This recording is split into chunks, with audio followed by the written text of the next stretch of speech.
Sudhagad education सोसायटीचे पूर्व प्राथमिक, प्राथमिक, माध्यमिक व उच्च माध्यमिक विद्यालय कळंबोली मराठी नमस्कार विद्यार्थी मित्र हो, आपण विज्ञान आणि तंत्रज्ञान भाग 2 या विषयामधील प्रकरण दुसरे मूलद्रव्यांचे आवर्ती वर्गीकरण या प्रकरणाचा आपण अभ्यास करत आहोत।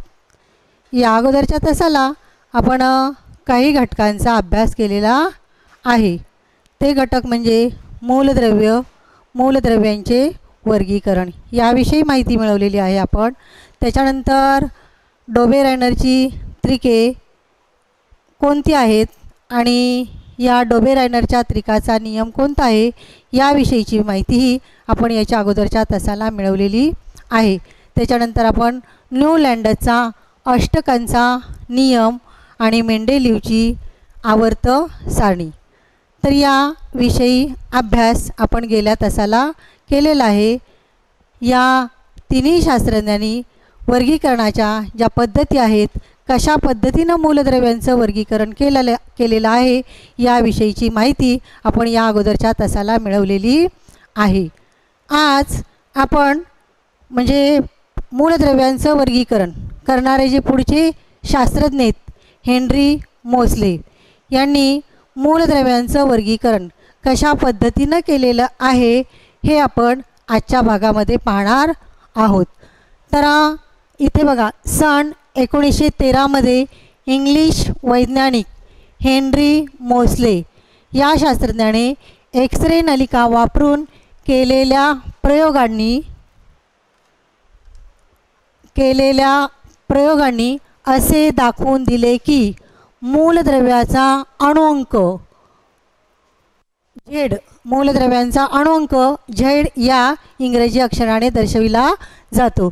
झेड म्हणजेच त्या मूलद्रव्यांच्या अणुकेंद्रकावरील धनप्रभार अथवा त्याची प्रोटॉन संख्या होय।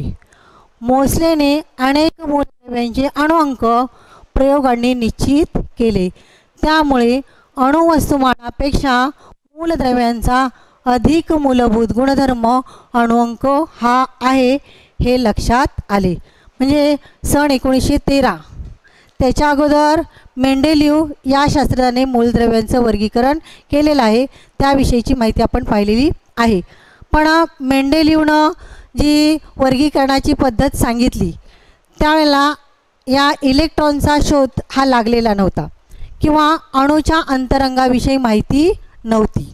मग नंतर काय केलं की हेनरी मोसले या इंग्लिश वैज्ञानिक शास्त्रज्ञांनी काय केलं, एक्स-रे नलिका वापरली आणि त्या ठिकाणी प्रयोग केले आणि ते प्रयोग केल्यानंतर मूलद्रव्यांचे अणुअंक म्हणजे मूलद्रव्यांना अणुअंक दिले, जी मूलद्रव्ये माहीत आहेत त्या काळामध्ये त्या मूलद्रव्यांना काय केले, अणुअंक दिले आणि त्याच्यावरून या आवर्त सारणीमध्ये मूलद्रव्यांची काय केली, मांडणी केली किंवा मूलद्रव्यांना जागा दिली गेली। तर आता आपल्याला माहिती आहे अणुअंक म्हणजे काय, तर अणूच्या केंद्रकामध्ये असणारी प्रोटॉनांची संख्या, त्यालाच आपण काय म्हणतो, अणुअंक असं म्हटलं जातं किंवा केंद्रकावरील धनप्रभार म्हणजेच त्या मूलद्रव्यांचा अणुअंक हा आहे असं आपल्याला माहीत आहे। म्हणजे अणुअंक हा गुणधर्म विचारामध्ये घेऊन हेनरी मोसले नावाच्या शास्त्रज्ञाने काय केलेलं आहे, मूलद्रव्यांचं वर्गीकरण केलेलं आहे। म्हणजे यापूर्वी डोबे-रायनर, न्यूलँडर्स आणि मेंडेलीव या शास्त्रज्ञांनी जी वर्गीकरण पद्धती सांगितलेली आहे त्या वर्गीकरण पद्धतीमध्ये अणुवस्तुमान हा मूलद्रव्याचा गुणधर्म विचारामध्ये घेऊन त्या ठिकाणी त्या मूलद्रव्यांचं वर्गीकरण केलेलं आहे। पण हा आधुनिक आवर्ती नियम हा जो हेनरी मोसले या शास्त्रज्ञाने सांगितलेला आहे तो नियम काय आहे की मूलद्रव्याचे गुणधर्म हे त्यांच्या अणुअंकाचे आवृत्तीफल असतात, अणुअंकाचे आवर्ती फल असतात। म्हणजे अणुअंक हा अणुवस्तुमानापेक्षा मूलद्रव्याचा महत्त्वाचा किंवा मूलभूत गुणधर्म आहे हे मोसले या शास्त्रज्ञांनी काय केलेले, दाखवून दिलेले आणि म्हणून मूलद्रव्यांचे गुणधर्म हे त्यांच्या अणुअंकाचे आवर्तीफल असतात। म्हणजे मेंडेलिव्हची जी आवर्ती सारणी होती, इथं आवर्ती शब्द झालेला आहे चुकून, तर इथं आवर्ती, मेंडेलिव्हच्या आवर्ती नियमात बदल करून आधुनिक आवर्ती नियम मांडला गेला तो असा. म्हणजे मूलद्रव्याचे गुणधर्म हे त्याच्या अणुअंकाचे आवर्ती फल आहेत. म्हणजे मूलद्रव्यांची मांडणी अणुअंकाच्या चढत्या क्रमाने केली तर ठराविक अणुअंक असलेल्या मूलद्रव्याचे गुणधर्म हे कसे आहेत, सारखे आहेत. हा नियम हा हेनरी मोसले नावाच्या शास्त्रज्ञाने सांगितलेला आहे आणि म्हणून या नियमाला आधुनिक आवर्ती नियम असं म्हटलं जातं. पुढे तर आता आपल्याला या आधुनिक आवर्त सारणीचा अभ्यास करायचा आहे. हेनरी मोसले नावाच्या शास्त्रज्ञाने जो आधुनिक नियम सांगितला, आधुनिक आवर्ती नियम सांगितला आणि मूलद्रव्यांची मांडणी सारणीमध्ये केलेली, तर अशा आधुनिक आवर्ती सारणीचा आपल्याला अभ्यास करायचा आहे. मॉडर्न पिरियॉडिक टेबल असं त्याला म्हटलं जातं. आणि आधुनिक आवर्त सारणी म्हणजे काय, तर मूलद्रव्यांची मांडणी त्यांच्या अणुअंकाच्या चढत्या क्रमानं केली असता मूलद्रव्यांची, म्हणजे मूलद्रव्यांची मांडणी अणुअंकाच्या चढत्या क्रमाने केली असता मूलद्रव्यांची जी मांडणी मिळते त्याला मूलद्रव्याचं आवर्ती वर्गीकरण किंवा आधुनिक आवर्त सारणी असं म्हटलं जातं. म्हणजे मूलद्रव्याचे वर्गीकरण आधुनिक आवर्त सारणीमध्ये मॉडर्न पिरियॉडिक टेबलमध्ये केलेलं आहे. आणि हे आवर्त सारणीची रचना आपल्याला या आधुनिक आवर्त सारणीवरून नंतर समजून घ्यायची आहे. तर ही जी आधुनिक आवर्त सारणी आहे ते मेंडेलिव्हच्या आवर्त सारणीमध्ये ज्या काही त्रुटी होत्या त्या त्रुटी कमतरता दुरुस्त करून ही सारणी तयार करण्यात आलेली आहे. आणि अशा प्रकारची ही जी आवर्त सारणी आहे म्हणून याला आवर्त सारणीचं दीर्घ रूप असं सुद्धा म्हटलं जातं. म्हणजे ही जी आवर्त सारणी आहे मॉडर्न पिरियॉडिक टेबल जो आहे, आधुनिक आवर्त सारणी जी आहे ती आवर्त सारणीची काय आहे, दीर्घ रूप आहे असं म्हटलं जातं. तर आता बघा या आधुनिक आवर्त सारणीची रचना कशा प्रकारची केलेली आहे, तर या ठिकाणी इथे आपल्याला ही सारणी दिसते. आता या सारणीमध्ये इथे आधुनिक आवर्त सारणीमध्ये गण आणि आवर्त आहेत. तर या ठिकाणी वरच्या बाजूला 1 2 3 4 5 6 7 8 9 10 11 12 13 14 15 16 17 आणि 18. तर अशा प्रकारे या आधुनिक आवर्त सारणीमध्ये 1 ते 18 गण आहेत. म्हणजे जे उभे स्तंभ आहेत त्या उभ्या स्तंभाला गण असं म्हटलेलं आहे. आणि आधुनिक आवर्त सारणीची विभागणी ही 18 गणामध्ये म्हणजे 1 ते 18 गण आहेत आणि या गणामध्ये केलेली आहे. त्याचप्रमाणे ज्या आडव्या ओळीत इथून बघा, इथून अशा आडव्या ज्या ओळी आहेत, कारण हायड्रोजनला निश्चित स्थान देता आलेलं नाही म्हणून त्याला लिथियमच्या वरच्या बाजूला ठेवलेले. पण इथं नंतर हा लिथियम 1 2 3 4 5 6 7. तर अशा प्रकारे हे 1 ते 7 काय आहेत, आवर्त आहेत. म्हणजे ज्या आडव्या ओळी आहेत त्या आडव्या ओळींना आवर्त असं म्हटलेलं आहे. म्हणजे 1 ते 7 आवर्त आणि 1 ते 18 गण. उभ्या ओळींना, उभ्या स्तंभांना गण असं म्हटलं जातं आणि आडव्या ओळींना आवर्त असं म्हटलं जातं. तर अशा प्रकारे मेंडेलिव्हनं म्हणजे या आवर्त सारणीचं वर्गीकरण हे आवर्त आणि गण याच्यामध्ये केलेलं आहे. त्याचप्रमाणे हे जे आवर्त आहेत 1 ते 7, 1 2 3 4 5 6 7 हे जे आवर्त आहेत त्या आवर्ताच्या तळाशी इथे यप खंड दिसतोय. तर हा यप खंड म्हणजे या ठिकाणची काय आहे, ही श्रेणी. तळाशी या आवर्ताच्या तळाशी किंवा सारणीच्या तळाशी काय केलेले, 2 श्रेणीमध्ये त्या ठिकाणी त्याची म्हणजे श्रेणी तयार केली. तर ही जी श्रेणी आहे त्याला लॅन्थेनाइड, वरची जी श्रेणी आहे त्याला लॅन्थेनाइड श्रेणी असं म्हटलं जातं आणि ही जी खालची श्रेणी आहे त्याला ॲक्टिनाइड श्रेणी असं म्हटलं जातं. तर अशा प्रकारे आवर्त सारणीच्या तळाशी असलेली श्रेणी ही जी आहे ती लॅन्थेनाइड श्रेणी आणि ॲक्टिनाइड श्रेणी अशा श्रेणीमध्ये मूलद्रव्यांचं वर्गीकरण केलेलं आहे.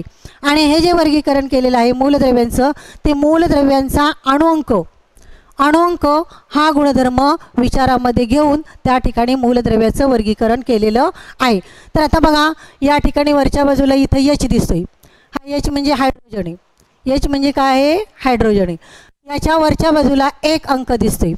एक अंक दिसतोय म्हणजे तो काय आहे? या हायड्रोजनचा अणुअंक आहे. म्हणजे हायड्रोजनच्या अणूच्या केंद्रकामध्ये एक प्रोटॉन असतो किंवा हायड्रोजनवरती एक एकक धनप्रभार असतो.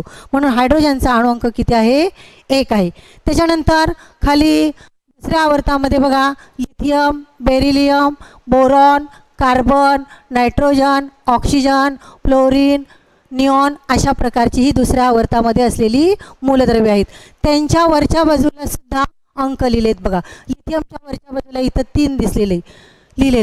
त्याच्यानंतर बेरिलियमच्या वरती 4 लिहिलेले. म्हणजे लिथियमचा अणुअंक आहे 3 आणि बेरिलियमचा अणुअंक आहे 4. त्याचप्रमाणे बोरॉनच्या वरच्या बाजूला लिहिलेले 5. तर हा काय आहे? त्या मूलद्रव्याचा अणुअंक आहे. तर अशा प्रकारे हे जी मूलद्रव्ये आहेत त्या मूलद्रव्यांना त्या म्हणजे भागामध्ये किंवा सारणीमध्ये कप्प्यामध्ये ठेवलेले, त्या ठिकाणी त्या मूलद्रव्याची संज्ञा लिहिलेली आणि संज्ञाच्या वरच्या बाजूला काय आहे? जो अंक आहे तो अंक म्हणजे त्या मूलद्रव्याचा काय आहे? अणुअंक आहे. अणुअंक म्हणजे अणूच्या केंद्रकामध्ये असणाऱ्या प्रोटॉनची संख्या. म्हणजे कार्बनच्या अणूच्या केंद्रकामध्ये 6 प्रोटॉन असतात. नायट्रोजनच्या अणूच्या केंद्रकामध्ये 7 प्रोटॉन असतात. तर अशा प्रकारे या ठिकाणी या अणुअंक हा गुणधर्म विचारामध्ये घेऊन या सारणीची रचना केलेली आहे. त्याचप्रमाणे या ठिकाणी इथे दिलेले बघा म्हणजे मूलद्रव्याची संज्ञा, त्याच्यानंतर वरचा अणुअंक आहे आणि त्याच्या खाली अणुवस्तुमानांक असतो. आता कार्बन हे मूलद्रव्य असेल, समजा कार्बन हे मूलद्रव्य आहे. आता कार्बनचा अणुअंक किती आहे? 6 आहे. म्हणजे कार्बनचा अणुअंक 6 आहे म्हणून तिथं सी, कार्बनची संज्ञा सी, कार्बनचा अणुअंक 6 आणि अणुवस्तुमानांक कार्बनच्या अणूच्या केंद्रकामध्ये 6 प्रोटॉन आणि 6 न्यूट्रॉन असतात म्हणून त्या ठिकाणी त्याचं अणुवस्तुमान आहे 12.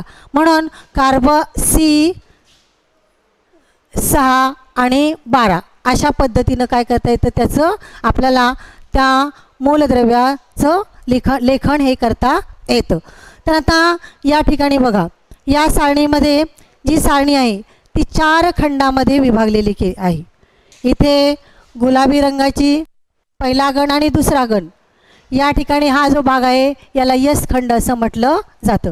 म्हणजे आधुनिक आवर्त सारणीचं वर्गीकरण किंवा विभागणी ही 4 खंडामध्ये केलेली आहे. तर पहिला जो खंड आहे त्याला यस खंड असं म्हटलं जातं. तर गण 1 आणि गण 2 मधील मूलद्रव्ये ही यस खंडामध्ये येतात. त्याच्यानंतर दुसरा जो खंड आहे तो दुसरा खंड पी खंड आहे. बघा इथून 13 गणापासून 18व्या गणापर्यंतची जी मूलद्रव्ये आहेत ते मूलद्रव्ये ही पी या खंडामध्ये येतात.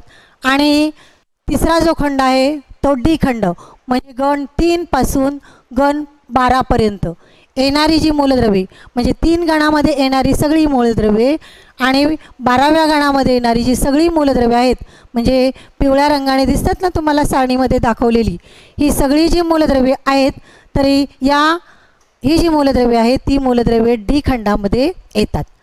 आणि चौथा जो खंड आहे तो खंड म्हणजे या सारणीच्या तळाशी असलेल्या 2 श्रेणी, लॅन्थेनाइड श्रेणी आणि ॲक्टिनाइड श्रेणी. म्हणजे ती मूलद्रव्ये म्हणजे या दोन्ही श्रेणीमध्ये असलेली मूलद्रव्ये ही एफ खंडामध्ये येतात. तर अशा प्रकारे ही आधुनिक आवर्त सारणीचं वर्गीकरण हे 4 खंडामध्ये केलेले. पहिला खंड यस खंड गण 1 आणि गण 2 मधील मूलद्रव्ये यस खंडामध्ये येतात. दुसरा खंड आहे पी खंड, गण 13 ते गण 18 या गणामधील मूलद्रव्य ही पी खंडामध्ये येतात. गण 3 ते गण 12 या गणामधील मूलद्रव्य डी खंडामध्ये येतात. आणि लॅन्थेनाइड आणि ॲक्टिनाइड श्रेणी या 2 श्रेणीमध्ये असलेली जी मूलद्रव्ये आहेत ती एफ खंडामध्ये येतात. तर अशा प्रकारे इतर रंगसुद्धा दिलेले आहेत आणि त्याच्यामुळं ही सारणी जी आहे ती आकर्षक केलेली. कारण आपल्याला लगेच या गुलाबी रंगाच्या भागामध्ये असलेली जी मूलद्रव्ये आहेत ती 1 गणामध्ये आलेली मूलद्रव्ये आहेत असं आपल्याला लक्षात येतं. किंवा पिवळ्या रंगाने दाखवलेला जो भाग आहे त्या भागामधली जी मूलद्रव्ये आहेत ती डी खंडामध्ये येतात, हे आपल्याला याच्यावरून रंगावरून लक्षात येतं. तर अशा प्रकारे ही आकर्षक अशा प्रकारची रंगीबेरंगी अशा प्रकारची सारणी तयार केलेली आहे आणि म्हणून याला मॉडर्न पिरियॉडिक टेबल किंवा आधुनिक आवर्त सारणी असं म्हटलं गेलेले. म्हणजे ज्या काही त्रुटी असतील मेंडेलिव्हच्या सारणीमध्ये राहिलेल्या कमतरता आहेत त्या सगळ्या याच्यामध्ये भरून काढलेल्या आहेत आणि अणुअंक हा गुणधर्म लक्षामध्ये घेऊन ही सारणी तयार केलेली आहे. त्याचप्रमाणे या सारणीमध्ये बघा इथे या ठिकाणी असणारी जी मूलद्रव्ये आहेत इथून इथे बघा अशा प्रकारची डार्क लाईन दाखवलेली आहे. मग याच्यावरून काय आपल्याला लक्षात येतं की या ठिकाणी हा जो भाग दाखवलेला आहे डार्क लाईन दाखवलेली अशी शिडीसारखी, तर याच्या डाव्या बाजूला असणारी जी मूलद्रव्ये आहेत त्या मूलद्रव्यांचा समावेश हा धातूमध्ये होते. म्हणजे या ठिकाणी याच्या डाव्या बाजूला असणारी मूलद्रव्ये जी आहेत ती धातुरूप मूलद्रव्ये आहेत. त्याचप्रमाणे या भागाच्या म्हणजे याच्या लगत असलेली मूलद्रव्ये ही जी आहेत त्याचे गुणधर्म वेगळे आहेत, कारण ही मूलद्रव्ये धातू आणि अधातू या दोघांचेही गुणधर्म दर्शवितात. पण याच्या उजव्या बाजूची मूलद्रव्ये जी आहेत carbon, nitrogen, oxygen, fluorine, neon, phosphorus, sulphur, chlorine, argon अशा प्रकारची जी पुढची मूलद्रव्ये आहेत ती मूलद्रव्ये अधातुरूप मूलद्रव्ये. म्हणजे या आवर्ती सारणीमध्ये पी खंडामध्ये असलेली जी आपल्याला डार्क अशा प्रकारची ही शिडी दिसते, डार्क लाईन जी दिसते त्याच्या डाव्या बाजूची मूलद्रव्ये जी आहेत ती मूलद्रव्ये धातुरूप मूलद्रव्ये आहेत. म्हणजे धातुरूप मूलद्रव्यांचा गट हा मोठा आहे आणि अधातुरूप मूलद्रव्ये याच्या उजव्या बाजूला आहेत. आणि या शिडीच्या लगत अशा प्रकारच्या डार्क लाईनच्या लगत असलेली जी मूलद्रव्ये आहेत सिलिकॉन, आर्सेनिक अशा प्रकारची जी मूलद्रव्ये आहेत ती धातू सदृश मूलद्रव्ये आहेत. म्हणजे ही मूलद्रव्ये धातू आणि अधातू या दोघांचेही गुणधर्म दर्शवितात, म्हणून या मूलद्रव्यांना धातू सदृश मूलद्रव्ये असं म्हटलं जातं. तर अशा प्रकारे हे नागमोडी ही जी नागमोडी रेषा आहे या रेषेच्या डाव्या बाजूला असलेली मूलद्रव्य धातुरूप मूलद्रव्ये आहेत, उजव्या बाजूला असलेली मूलद्रव्य अधातुरूप मूलद्रव्ये आहेत आणि या नागमोडी रेषेच्या लगत असलेली मूलद्रव्ये ही धातू सदृश मूलद्रव्ये आहेत. हे पण आपल्याला या सारणीवरून लक्षात येतं. तर अशा प्रकारची ही आधुनिक आवर्त सारणी आहे, मॉडर्न पिरियॉडिक टेबल आहे. विद्यार्थ्यांनो बघा, आपल्याला या मॉडर्न पिरियॉडिक टेबलचा जर अभ्यास करायचा असेल तर त्यासाठी तुमच्या काही संकल्पना किंवा काही कन्सेप्ट हे क्लिअर असणं हे गरजेचं आहे. म्हणजे मूलद्रव्याचा अणुअंक, अणुवस्तुमानांक, त्याच्यानंतर संज्ञा म्हणजे काय किंवा मूलद्रव्यांच्या संज्ञा पाठ असणं सुद्धा गरजेचं आहे. तर अशा प्रकारे याचा तुम्ही अभ्यास थोडासा तुम्हाला जास्त करावा लागेल. 9वीमध्ये आपण केलेलाच आहे, पण आणखी या मूलद्रव्य कोणती आहेत, 1 ते 10 अणुक्रमांक असलेली मूलद्रव्ये, 11 ते 20 अणुक्रमांक असलेली मूलद्रव्ये कोणती आहेत याचा तुम्ही नीट अभ्यास करायचा आहे. मूलद्रव्यांचा अणुअंक, त्याच्यानंतर अणुवस्तुमानांक, मूलद्रव्यांच्या संज्ञा या पाठ करायच्या आहेत. त्याचं वाचन पुन्हा पुन्हा तुम्ही करायचं आहे. पुढं कंटिन्यू करू. तर आता पुढच्या भागामध्ये आपल्याला या मॉडर्न पिरियॉडिक टेबलवरून किंवा आधुनिक आवर्त सारणीवरून काही संकल्पना स्पष्ट करून घ्यायच्या आहेत. म्हणजे हे जे काही संकल्पना आहेत इलेक्ट्रॉन संरूपण आणि आधुनिक आवर्त सारणी याच्यामध्ये काय साम्य आहे का, किंवा आधुनिक आवर्त सारणीवरून आपल्याला इलेक्ट्रॉन संरूपण सांगता येतं का. तर आता या ठिकाणी दिलेले बघा, एखादे मूलद्रव्य आधुनिक आवर्त सारणीच्या कोणत्या गणात व आवर्तामध्ये ठेवायचे. या ठिकाणी आवर्ती झालेले आवर्तामध्ये ठेवायचे आहे हे त्याच्या इलेक्ट्रॉन स्वरूपणावरून ठरवते. आत्ताच मी सांगितलं की तुम्हाला हे वैज्ञानिक कन्सेप्ट क्लिअर असणं गरजेचं आहे. आता इथं सुद्धा इलेक्ट्रॉन स्वरूपण ही संकल्पना तुमची स्पष्ट असली पाहिजे. आता इलेक्ट्रॉन स्वरूपण म्हणजे काय, तर इलेक्ट्रॉन स्वरूपण म्हणजे इलेक्ट्रॉनांची मूलद्रव्यामध्ये असलेल्या किंवा मूलद्रव्याच्या अणूच्या बाहेर जे इलेक्ट्रॉन असतात त्या इलेक्ट्रॉनांची कक्षानिहाय केलेली विभागणी. इलेक्ट्रॉनांची कक्षानिहाय किंवा वेगवेगळ्या कवचामध्ये, कक्षा किंवा कवच दोन्हीचा अर्थ एकच आहे, कक्षानिहाय केलेली विभागणी, वाटणी किंवा त्यांचं वितरण यालाच इलेक्ट्रॉन स्वरूपण असं म्हटलं जातं. आणि या इलेक्ट्रॉन स्वरूपणावरून ते मूलद्रव्य कुठल्या गणामध्ये ठेवायचं किंवा कुठल्या आवर्तामध्ये ठेवायचं याच्याविषयी आपल्याला अभ्यास करता येतो. आता गण आणि इलेक्ट्रॉन आपल्याला माहिती आहे की मूलद्रव्यांची मांडणी हे हेनरी मोसले नावाच्या शास्त्रज्ञाने काय केलेली, उभे जे स्तंभ आहेत त्यांना गण असं म्हटलेले आपण किंवा गण म्हणतात. आणि या गणामध्ये आणि आडव्या ज्या ओळी आहेत त्या आवर्तामध्ये या मूलद्रव्यांची मांडणी ही केलेली. तर मग आता गण उभ्या ओळींना मॉडर्न पिरियॉडिक टेबलमध्ये उभ्या ज्या ओळी आहेत त्यांना गण म्हणतात. मग गण व इलेक्ट्रॉन स्वरूपण याच्यावरती आपल्याला विचार करावयाचा आहे. तर बघा, कोणत्याही एका गणातील मूलद्रव्य पाहिले तर त्यांच्या संयुजा इलेक्ट्रॉनांची संख्या समान असल्याचे तुम्हाला दिसेल. आता बॅक घ्या, बॅक मॉडर्न पिरियॉडिक टेबल दाखवा. तर आता बघा, कुठल्याही एका गणाचा आपण विचार करूया. तर आता समजा हे गण 1 मधील 3 अणुक्रमांक असलेलं मूलद्रव्य आहे लिथियम. आता लिथियम या ठिकाणी हे लिथियम आणि त्याचं इलेक्ट्रॉन स्वरूपण हे जे आहे 2 आणि 1, कारण लिथियमचा अणुअंक आहे 3. म्हणजे पहिल्या कवचामध्ये 2 इलेक्ट्रॉन असतात आणि दुसऱ्या कवचामध्ये 1 इलेक्ट्रॉन असतो. त्याच्यानंतर सोडियमचा अणुअंक आहे Na, सोडियमचा अणुअंक आहे 11 आणि सोडियमची संज्ञा आहे Na. म्हणून आपण इथं Na लिहिलं कंसामध्ये. त्याचं इलेक्ट्रॉन स्वरूपण म्हणजे कक्षानिहाय विभागणी किंवा त्याची केलेली वाटणी कशी येईल, तर पहिल्या कवचामध्ये 2 इलेक्ट्रॉन असतात, त्याच्यानंतर दुसऱ्या कवचामध्ये 8 इलेक्ट्रॉन असतात. म्हणजे 8 आणि 2 किती झाले, 10. राहिला इलेक्ट्रॉन किती, 1. मग हा इलेक्ट्रॉन जो आहे तो तिसऱ्या कवचामध्ये असतो. म्हणजे अशा प्रकारे सोडियम या मूलद्रव्याचं इलेक्ट्रॉन स्वरूपण कक्षानिहाय केलेली वाटणी 2, 8, 1 अशी आहे. म्हणजे अशा पद्धतीनं ते लिहिलं जातं 2 स्वल्पविराम 8 स्वल्पविराम 1. म्हणजे हे सोडियमचं इलेक्ट्रॉन स्वरूपण आहे. त्याच्यानंतर आपण तिसरं मूलद्रव्य बघूया, 1 गणामधील पोटॅशियम. तर पोटॅशियमचा अणुअंक आहे 19 आणि त्याची संज्ञा आहे K. मग आता याचं इलेक्ट्रॉन स्वरूपण कोणाला सांगता येईल का, तर याचं इलेक्ट्रॉन स्वरूपण आहे पहिल्या कवचामध्ये 2, दुसऱ्या कवचामध्ये 8, तिसऱ्या कवचामध्ये 8 आणि पुढच्या चौथ्या कवचामध्ये हे 1 इलेक्ट्रॉन असतो. म्हणजे अशा प्रकारे पोटॅशियम अणूच्या इलेक्ट्रॉनांची विभागणी ही अशा पद्धतीनं केली जाते. मग आता जी बाह्यतम कक्षा आहे, पहिल्या मूलद्रव्य जे आहे लिथियम त्याच्या बाहेरच्या कवचामध्ये 1 इलेक्ट्रॉन आहे. दुसरं मूलद्रव्य सोडियम त्याच्या बाहेरच्या कवचामध्ये 1 इलेक्ट्रॉन आहे. आणि तिसरं मूलद्रव्य जे आहे पोटॅशियम त्याच्या बाहेरच्या कवचामध्ये 1 इलेक्ट्रॉन आहे. तर अशा प्रकारे या ठिकाणी हे कुठल्याही एका गणामधील मूलद्रव्यांचा जर विचार केला तर त्या ठिकाणी त्यांचं बाह्यतम कक्षेमध्ये त्या ठिकाणी जो इलेक्ट्रॉन आहे त्यांची संख्या कशी असते, समान असते.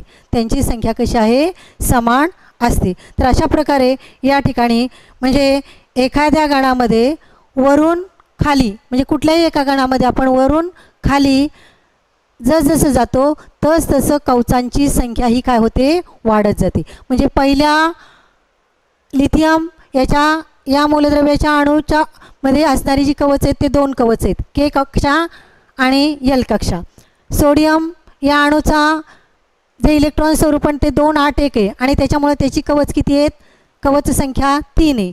पोटॅशियमची कवच संख्या 4 आहे. म्हणजे जसजसं आपण वरून खाली येतो तसतसं त्या ठिकाणी कवचांची संख्या काय होत असते, वाढत जाते. म्हणजे कोणत्याही एका गणात वरून खाली जाताना इलेक्ट्रॉनचे 1 कवच वाढत जाते, असं आपल्याला या ठिकाणी याच्यावरून सांगता येतं. म्हणजे गण आणि इलेक्ट्रॉन स्वरूपण यांचा अशा प्रकारचा संबंध आहे.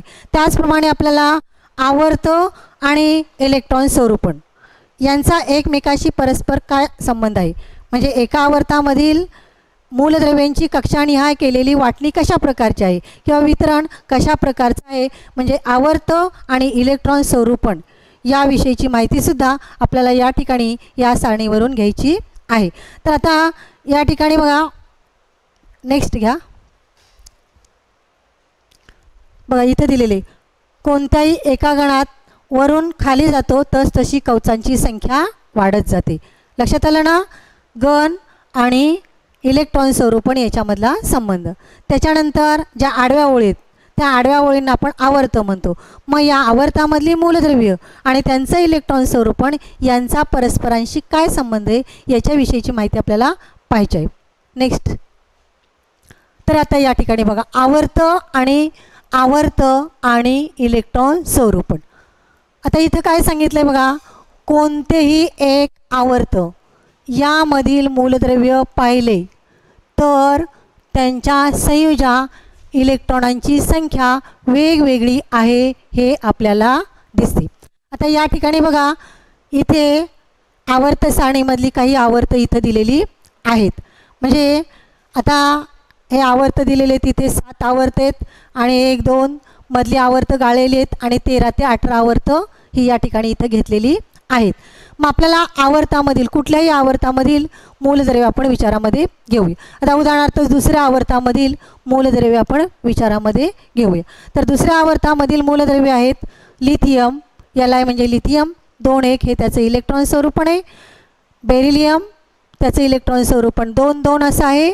त्याच्यानंतर boron, carbon, nitrogen, oxygen, fluorine आणि निऑन अशा प्रकारची काय आहेत मूलद्रव्ये ही दुसऱ्या आवर्तामध्ये असलेली आहेत. त्या मूलद्रव्यांच्या संज्ञा इथं दिलेल्या आहेत. आणि त्याच्यानंतर त्याच्या खाली लिथियमचा अणुअंक आहे 3 म्हणून त्याचं इलेक्ट्रॉन स्वरूपण इथं दिलेले 2 1. बेरिलियमचा अणुअंक आहे 4 त्याचं इलेक्ट्रॉन स्वरूपण दिलेलं आहे 2 2. बोरॉनचा अणुअंक आहे 5 त्याचं इलेक्ट्रॉन स्वरूपण दिलेलं आहे 2 आणि 3. म्हणजे पहिल्या कवचामध्ये 2 इलेक्ट्रॉन असतात, दुसऱ्या कवचामध्ये 3 इलेक्ट्रॉन असतात. त्याच्यानंतर कार्बन हे याचा अणुअंक आहे 6 आणि त्याचं इलेक्ट्रॉन स्वरूपण आहे 2 4. तर अशा प्रकारे हे दुसऱ्या आवर्तामध्ये असलेली मूलद्रव्यांची संज्ञा आणि त्याच्या खाली त्या ठिकाणी त्याचं इलेक्ट्रॉन स्वरूपण दिलेलं आहे. मग आपल्याला याच्यावरून काय लक्षात येतं, याच्या खाली असलेले जे अंक आहेत त्या अंकांचं तुम्ही निरीक्षण करा आणि बघा काय लक्षात येतं. इथं काय आहे 2 1, इथं आहे 2 2, बोरॉनच्या खाली आहे 2 3, कार्बनच्या खाली आहे 2 4, नायट्रोजनच्या खाली आहे 2 5, ऑक्सिजनच्या खाली लिहिलेलं 2 6, फ्लोरीनच्या खाली आहे 2 7 आणि निऑनच्या खाली आहे 2 8. तसंच इथं sodium, magnesium, aluminium, silicon, phosphorus या ठिकाणी सुद्धा बाहेरची जी कक्षा आहे त्या बाहेरच्या कक्षेमधली मूलद्रव्ये बघायची. तिसऱ्या कक्षेमधली 1 2 3 4 5 6 7 आणि 8. म्हणजे या ठिकाणी आपल्याला याच्यावरून काय सांगता येईल की पहिल्या कवचामध्ये 2 2 2 2 2 2 असे या दुसऱ्या आवर्तामध्ये असलेल्या मूलद्रव्याच्या पहिल्या कवचामध्ये असणारी इलेक्ट्रॉनांची संख्या समान आहे. पण दुसऱ्या कवचामध्ये असणाऱ्या मूलद्रव्यामध्ये या इलेक्ट्रॉनांची जी संख्या आहे ती संख्या काय होते 1 1 ने वाढत जाते. म्हणजे जसा अणुअंक वाढतोय तसं संयुजा इलेक्ट्रॉनांची संख्यासुद्धा वाढते.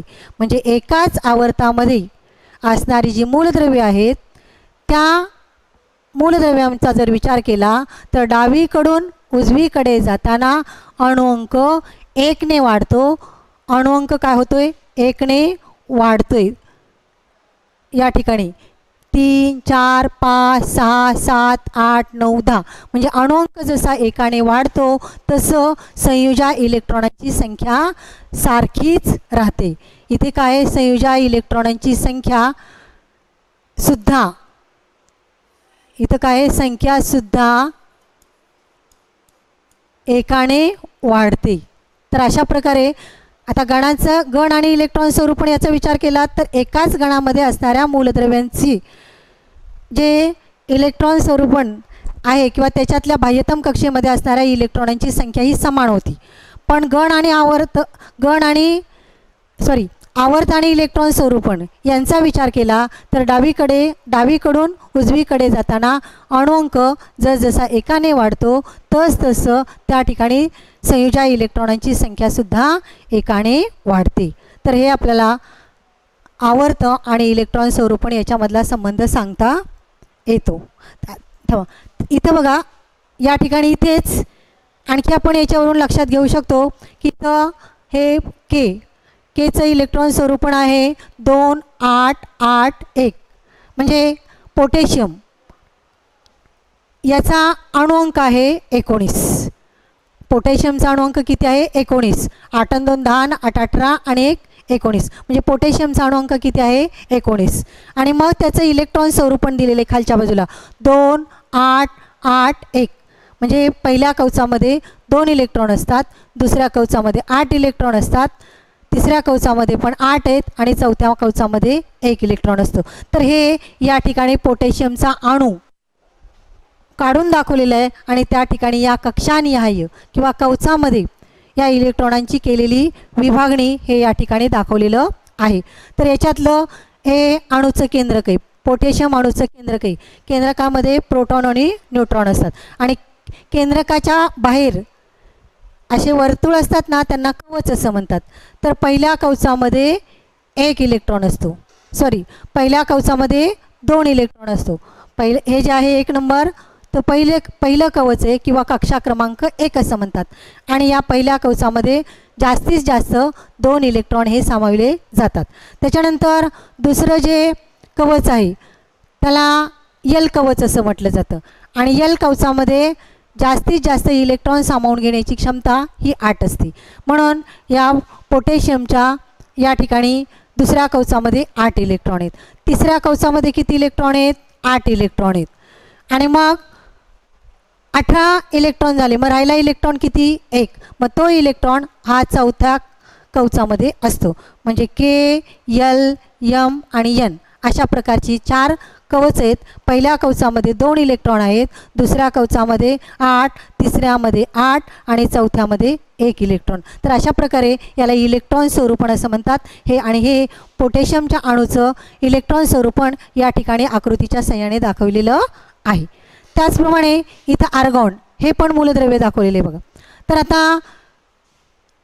तर आर्गॉनचा अणुक्रमांक आहे किंवा अणुअंक हा जो आहे तो किती आहे 18. मग 18 या इलेक्ट्रॉनांची विभागणी कशा पद्धतीने केलेली आहे हे पण इथं आकृतीच्या सहाय्याने दाखवलेलं आहे. पहिल्या कवचामध्ये 2 इलेक्ट्रॉन आहेत, दुसऱ्या कवचामध्ये 8 इलेक्ट्रॉन आहेत आणि तिसऱ्या कवचामध्ये 8 इलेक्ट्रॉन आहेत.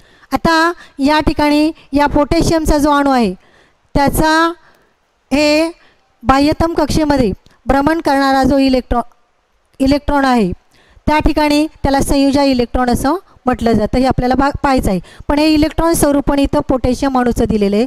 तसंच इथं आर्गॉन अणूचं इलेक्ट्रॉन स्वरूपण हे आकृतीच्या सहाय्याने दिलेलं आहे. आपण बघितलं की इलेक्ट्रॉन स्वरूपण म्हणजे इलेक्ट्रॉनांची कक्षानिहाय केलेली विभागणी किंवा वाटणी किंवा या अणूच्या केंद्रकाबाहेर जे कवच असतात त्या कवचामध्ये केलेले इलेक्ट्रॉनांची वाटणी यालाच काय म्हटलं जातं इलेक्ट्रॉन स्वरूपण. तर अशा प्रकारे हे आर्गॉनच्या बाहेरच्या कक्षेमध्ये 8 हे इलेक्ट्रॉन आहेत, त्याची अष्टक स्थिती प्राप्त झालेली आहे.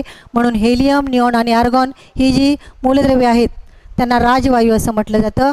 ज्या मूलद्रव्याच्या अणूच्या बाह्यतम कक्षा पूर्ण असतात म्हणजे अष्टक प्राप्त झालेले असतं अशा मूलद्रव्यांना राजवायू असं म्हटलं जातं, कारण ते संयुग निर्मितीमध्ये सहभाग घेत नाहीत आणि म्हणून या मूलद्रव्यांना काय म्हटलं जातं राजवायू असं म्हटलं जातं. तर helium neon argon krypton radon xenon अशी जी मूलद्रव्ये आहेत या मूलद्रव्यांना राजवायू म्हटलं जातं.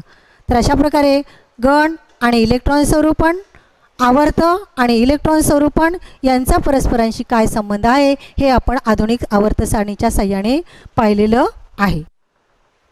तर बघा आत्ता आपण बघितलं की इलेक्ट्रॉन कवचांची इलेक्ट्रॉन धारकता हे मागच्या आकृतीमध्ये आपण त्या ठिकाणी पाहिलेलं आहे.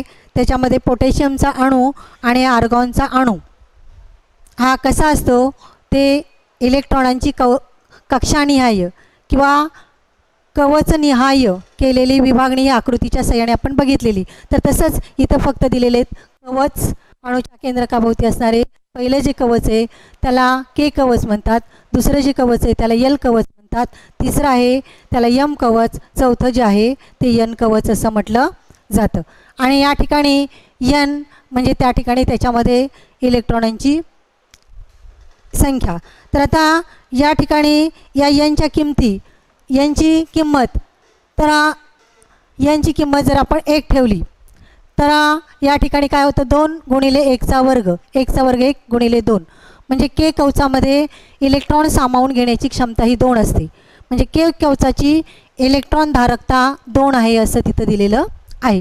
म्हणजे त्याच्यानंतर यल कवचामध्ये इलेक्ट्रॉन सामावून घेण्याची क्षमता, म्हणजे या ठिकाणी दुसऱ्या कवचामध्ये n म्हणजे दुसरे कवच, दुसऱ्या कवचामध्ये nची किंमत आपण इथं 2 ठेवली, 2चा वर्ग 4, 4 दुने 8, म्हणून इथं दुसऱ्या कवचाची किंवा यल कवचाची इलेक्ट्रॉन सामावून घेण्याची क्षमता ही किती असते, 8 असते. म्हणजे त्याची इलेक्ट्रॉन धारकता ही 8 आहे.